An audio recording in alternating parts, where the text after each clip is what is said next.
అనుభవం కలిగిన డాక్టర్స్, అత్యవసర చికిత్సకు అత్యాధునిక వైద్య సదుపాయాలు, ప్రపంచ స్థాయి వైద్య సేవలు మీ ముంగిట్లో. Medicover hospitals, Warangal.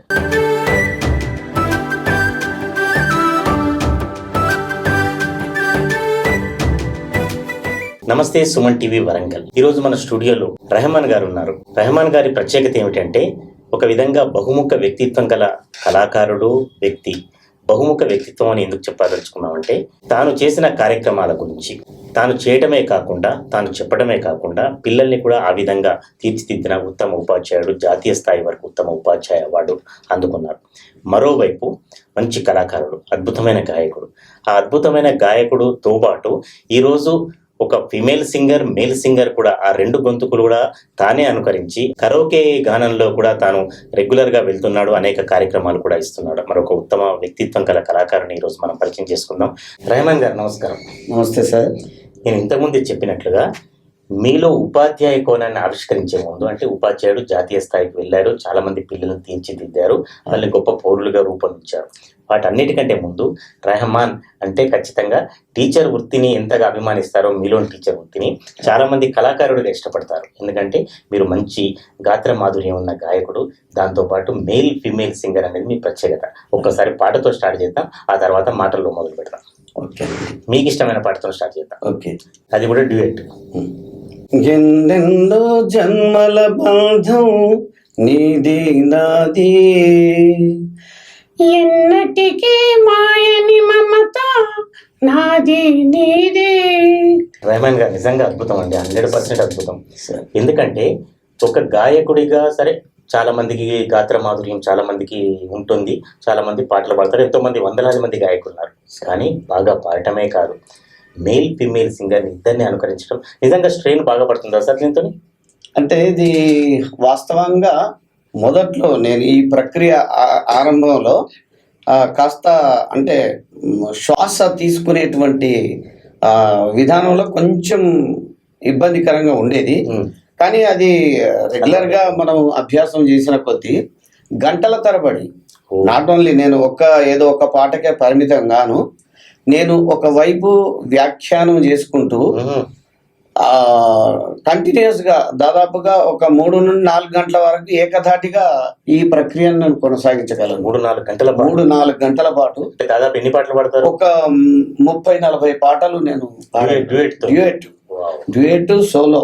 ముఖ్యంగా నాలో చాలామంది జానకమ్మ గొంతును బాగా మీరు అనుకరిస్తున్నారు, మీరు పాడుతుంటే నిజంగా రికార్డు కావచ్చు, సార్ ఏదో పెదవులు ఆడిస్తున్నాడు అనేటువంటి విధంగా చాలామంది నన్ను ప్రశ్నించడం జరిగింది. ఒకానొక సందర్భం మాకు రాష్ట్ర స్థాయిలో నేను రిసోర్స్ పర్సన్గా అనేక శిక్షణలో భాగస్వామిని అయిన సందర్భంలో, ఉపాధ్యాయ వృత్తిలో నేను రిసోర్స్ పర్సన్గా ఉన్నటువంటి సందర్భంలో హైదరాబాద్ SCRT కావచ్చు లేదా అపార్డ్ సంస్థలో మాకు ఒక వారం నుండి 10 రోజుల పాటు శిక్షణలు ఉండేవి. ఆ శిక్షణలో అంతర్భాగంగా మధ్య మధ్యలో కాస్త విరామ సమయంలో నేను పాటలు పాడుతుంటే చాలామంది ఇది మీరు పాడట్లేదు, అందులోనే వస్తున్నది అనే వాళ్ళు అనడం, నేను పాడే క్రమంలో నా మైక్ పక్కకు తీసుకొని మీరు వితౌట్ మైక్ పాడాలి అని నన్ను పరీక్షించినటువంటి సందర్భాలు కూడా ఉన్నాయి.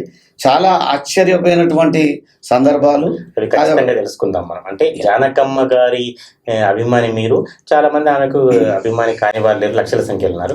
ఒక్కసారి ఆమె పాడిన పాట కావచ్చు, లేదా మీకు ఇష్టమైన పాట కావచ్చు, ప్రేక్షకులు అడిగిన పాట కావచ్చు, ఒకసారి. సిరిమల్లె పువ్వా, సిరిమల్లె పువ్వా, సిరిమల్లె పువ్వా, చిన్నారి చిలకమ్మ, నా వాడు ఎవరి, నా తోడు ఎవరి, ఎన్నాళ్ళకొస్తాడే.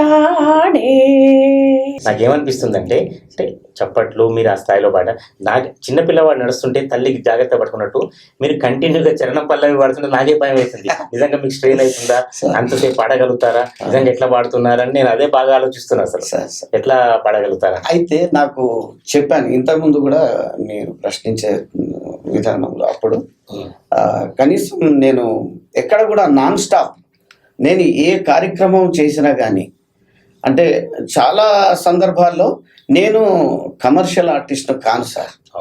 నేను చాలా వరకు సామాజిక సేవ, ప్రజల్లో చైతన్యం కలిగించేటువంటి సామాజిక రుగ్మతలకు వ్యతిరేకంగా వల్లంపట్ల ఆర్ట్స్ అకాడమీ, వల్లంపట్ల నాగేశ్వరరావు గారు దాన్ని వ్యవస్థాపక అధ్యక్షులైతే నేను ప్రధాన కార్యదర్శిగా, ప్రధాన కార్యదర్శిగా ఒక దశాబ్దన్నర పాటు మా ఇద్దరి కలయికలో అనేక కార్యక్రమాలు, ఇటు విద్యార్థులకు శిక్షణ బృందాలు, అంటే అప్పుడు రిసోర్స్ పర్సన్గా నేను వ్యవహరిస్తూ అనేక కళా బృందాలు, ముఖ్యంగా విద్యార్థి కళా బృందాల్లో అనేక, అంటే అప్పటి జిల్లా కలెక్టర్లు, ఉమ్మడి రాష్ట్రము ఉమ్మడి జిల్లా ఉన్నటువంటి సందర్భంలో అనేక కార్యక్రమాలు చేయడం జరిగింది.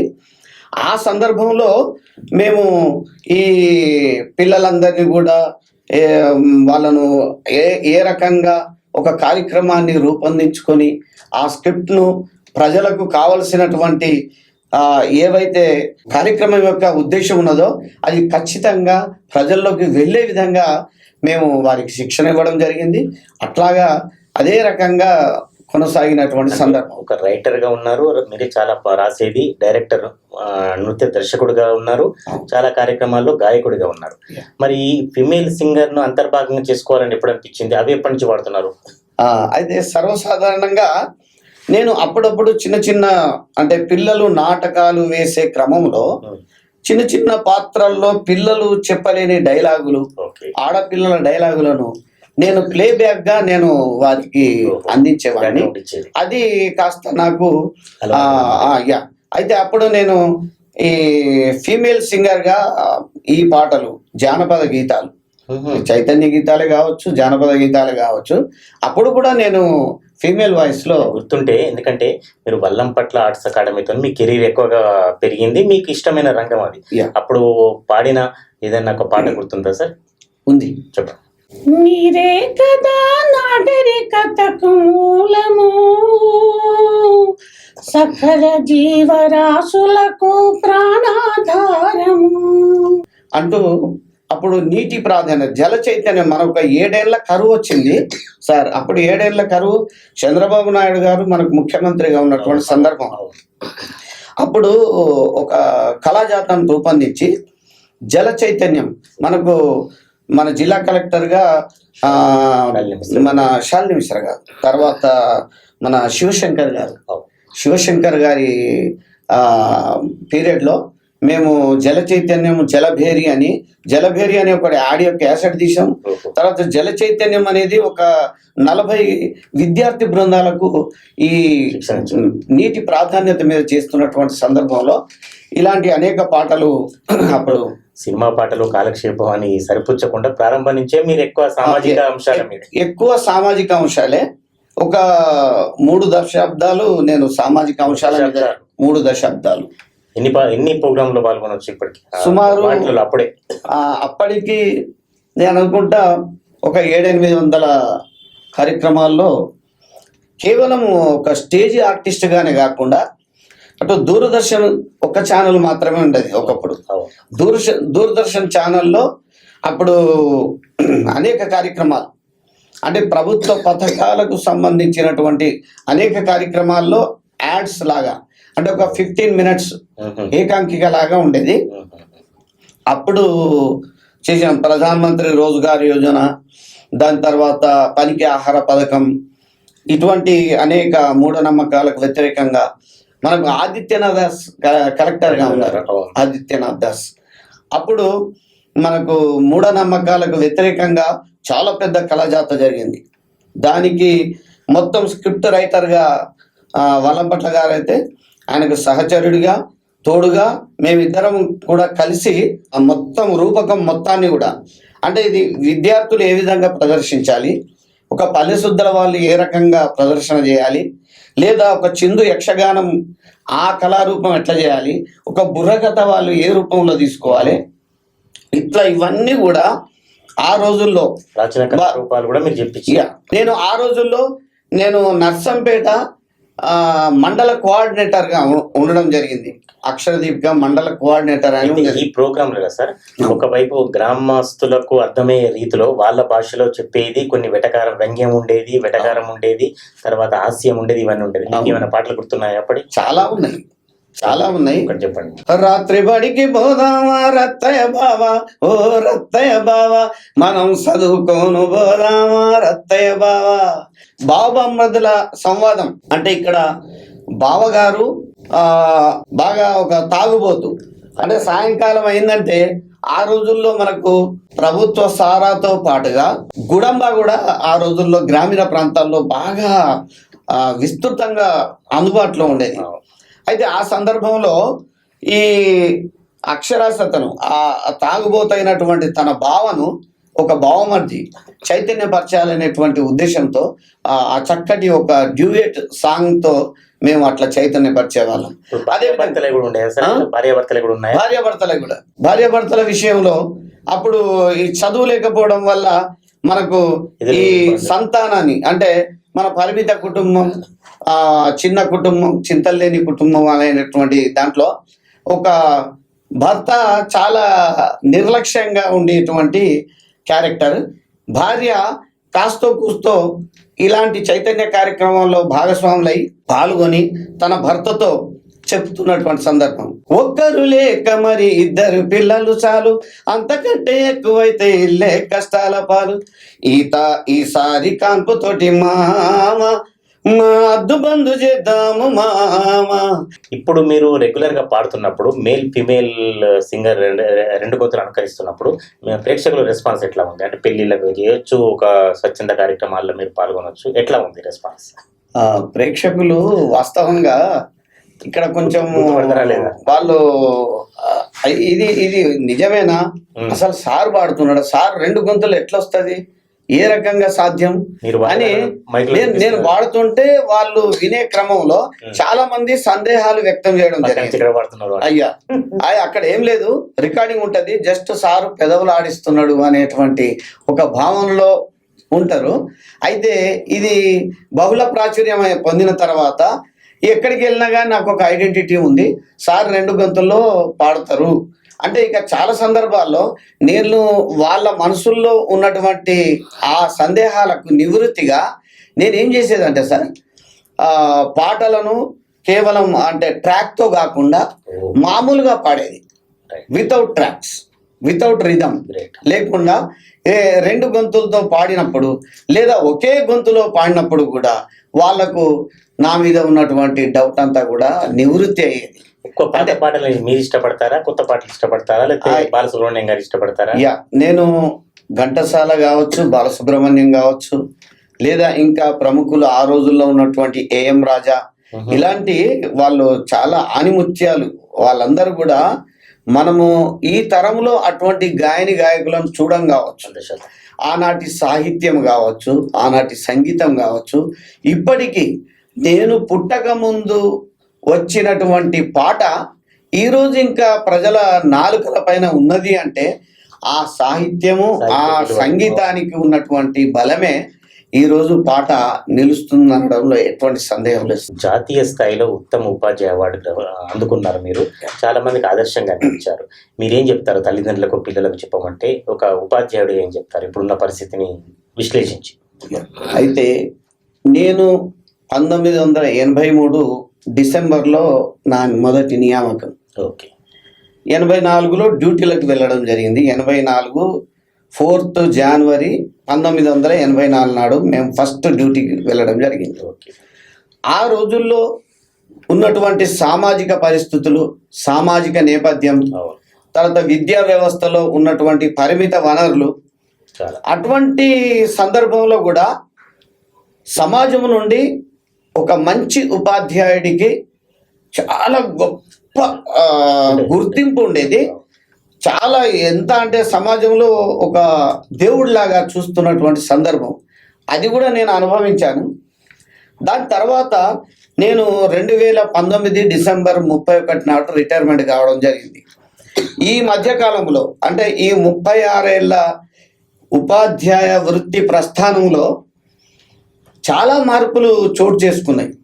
అంటే అప్పుడున్నటువంటి విద్యార్థికి ఉపాధ్యాయుడికి ఉన్నటువంటి అనుబంధం, ప్రేమానురాగాలు, సమాజంతో ఉపాధ్యాయుడు మమేకం కావడం, ఇవన్నీ కూడా నేను ముందు ప్రారంభంలో ఉన్నటువంటి ఆ రోజులకు నేను రిటైర్మెంట్ అయ్యేటువంటి సందర్భంలో సమాజంలో చాలా మార్పులు చోటు చేసుకున్నాయి.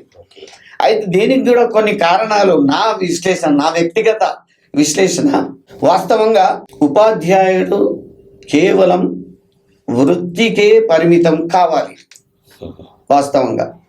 ఎందుకంటే ఒక ఉపాధ్యాయ వృత్తికి ప్రత్యేకమైన గుర్తింపు మన సమాజంలో. కానీ ఈ రోజుల్లో చూస్తున్నాం, చాలా బాధ కలుగుతున్నది సార్. చాలామంది ఉపాధ్యాయులు ఇది ఉపాధ్యాయ వృత్తిని ప్రవృత్తిగా చేస్తూ, ఇది పార్ట్ టైంగా చేస్తూ, మిగతా చాలా అనేక ఆర్థిక పరమైనటువంటి అంశాలతో కూడిన వ్యాపకాల్లో నిమగ్నమై కావడం వల్ల ఈరోజు ఉపాధ్యాయ వృత్తికి ఆ రోజుల్లో ఉన్న గౌరవం దక్కుతలేదేమో అని నా అనుమానం. ఆ రోజుల్లో నేను 1987లోనే ఈ నిర్ణయం తీసుకొని 1987లో మా పాప పుట్టిన తర్వాత, నేను 90లో పాప పుట్టే క్రమంలోనే నేను దీన్ని ఫుల్ స్టాప్ పెట్టుకొని, దీని తర్వాత నా శిష్యులు, నన్ను అనుసరించే శిష్యులు ఇవాళ ఒక 10 మంది ఉన్నారు. ఒక్కరొక్కరికే వాళ్ళు పరిమితమయ్యారు. ఏంటి అంటే రెహమాన్ సార్ మాకు ఆదర్శం.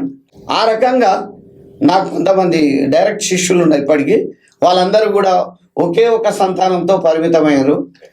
ఈ రకంగా నా ప్రస్థానంలో ఇది నేను నా వ్యక్తిగతంగా అనుభవించినటువంటి సార్. అంటే మీకు ఆదర్శ ఉపాధ్యాయుడు అని ఇవ్వాలి ఖచ్చితంగా. ఉత్తమ ఉపాధ్యాయుడు ప్రభుత్వం టెక్నికల్ గా ఇచ్చినప్పటికీ ఆదర్శ ఉపాధ్యాయుడు మీరు మీ శిష్యుల దృష్టిలో. సార్ దాంతోపాటు రెహమాన్ గారు ఒకసారి చివరిగా చెప్పండి, అంటే కళాకారులకు మీరు ఉపాధ్యాయుడిగా మీరు ఆచరణలకు చూపెట్టారు, అది నేర్చుకోవడం తప్ప ఇంకేం చేయలేము. ఒక ఆర్టిస్ట్ గా కళాకారులకు ఏం చెప్తారు? ఇప్పటి కళాకారులకు కావచ్చు, పిల్లలకు కావచ్చు. ఇప్పటి కళాకారులు అంటే గతంలో మేము అసలు కళలకు కానాచి ఓరుగల్లు, మన వరంగల్ అంటేనే కళలకు అది మనకు చాలా చెప్పవలసినటువంటి అవసరం లేదు. ఇటువంటి ఈ గడ్డ మీద అనేక మంది ఉత్తమ కళాకారులు, ఉత్తమ సంగీత దర్శకులు, ఉత్తమ గాయకులు, ఉత్తమ నటులు, ఇట్లా అనేక మంది ఉత్తమ సంగీత దర్శకులు కూడా మన ఈ గడ్డపై పుట్టినటువంటి గడ్డ మనది. సినీ రంగంలో కూడా చాలా మంది ఇప్పటికీ వెలుగొందుతున్నారు. చంద్రబోస్ లాంటి వాళ్ళు, ఇంకా వరంగల్ శ్రీనివాస్ కావచ్చు, ఇంకా అనేక మంది రచయితలు కూడా చాలా మంది ఉన్నారు. అయితే ఇప్పుడు ప్రతిది కూడా కళారంగం అనేది ఇప్పుడు ఈ రోజుల్లో ఎట్లయిపోయిందంటే, ఒకప్పుడు మనం సమాజానికి ఏమైనా సందేశం అందించగలుగుతున్నామా అనేటువంటి కోణంలో ఆ రోజుల్లో ఉన్నటువంటి కళాకారులు ఏదో భుక్తితో పాటుగా సమాజానికి కొంత చేయాలి అనేటువంటి తపన కలిగేటువంటి ఆలోచన పరులుగా ఉండేవారు. కానీ ఇప్పుడు అది రాను అది తగ్గిపోయింది, కొంచెం కమర్షియల్ అయిపోయింది. కమర్షియల్తో పాటు ఇక ఇప్పుడు ఇక్కడ ఇంకో విషయం ఏంటంటే, వీటిని ఏమంటాం సార్, డీజే సౌండ్స్ రావడం, చిన్న చిన్న కార్యక్రమాలు, అక్కడక్కడ వీధి నాటకాలు, ఇవన్నీ కూడా అంతరించిపోయినాయి. సింగర్ కంటే పాటలకు, ఆ డాన్సులకు, వాటికే బాగా ప్రజలు ఆకర్షితులవుతున్నారు. దానివల్ల వీళ్ళకు ప్రోత్సాహం అనేది లేకుండా పోవడం, ఆదరణ లేకుండా పోవడం వల్ల వాళ్ళు కూడా కొంత రూపాంతరం చెందడం జరిగింది.